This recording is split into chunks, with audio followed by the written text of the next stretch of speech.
What I would love to do is perhaps metaphorically speak about tripping, and we have done that as businesses quite heavily. And in the coming hour, I would like to share with you the ideas of why the world is not only changing, because that's what we heard the last 40 years, but the type of change is quite different.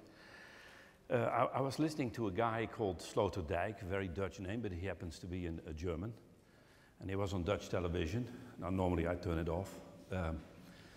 But I said, this is great, because he just wrote a book about what is fundamentally changing. And he said, it's interesting that since about 20 years, we, and let me summarize, he said, we lifted off the ethnic cages. We had Americans in America. Thank God the French were in France. We had Chinese in China, and that worked quite nicely. And I remember 25 years ago when I started our business, we got companies asking, hey, we have a family or an individual going to Singapore, can you prepare them for Singapore? And that kind of stuff.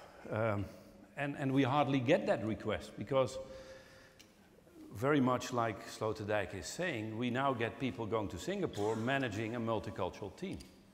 And the paradigms we need to deal with multicultural teams are quite different than preparing for one country.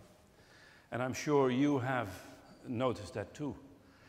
And our paradigms have not really been adapted for that new world.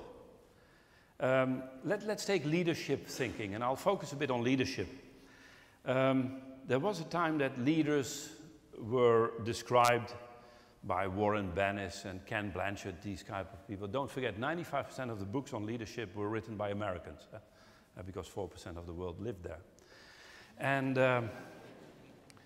yeah, they have a lot of time to write.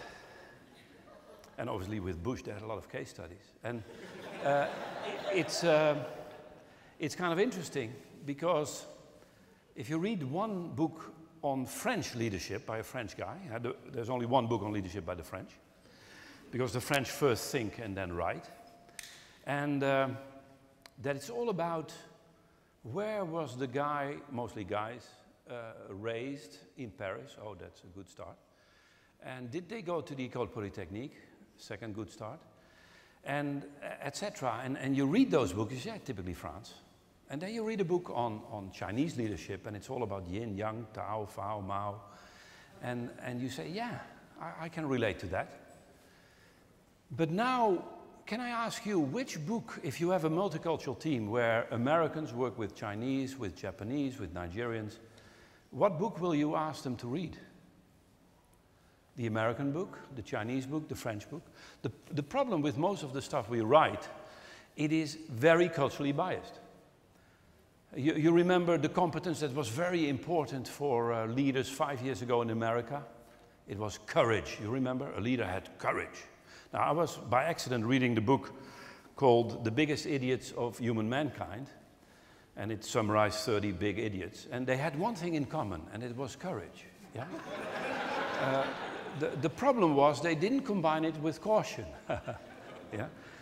By the way, some other idiots had caution, but they didn't combine it with courage, right?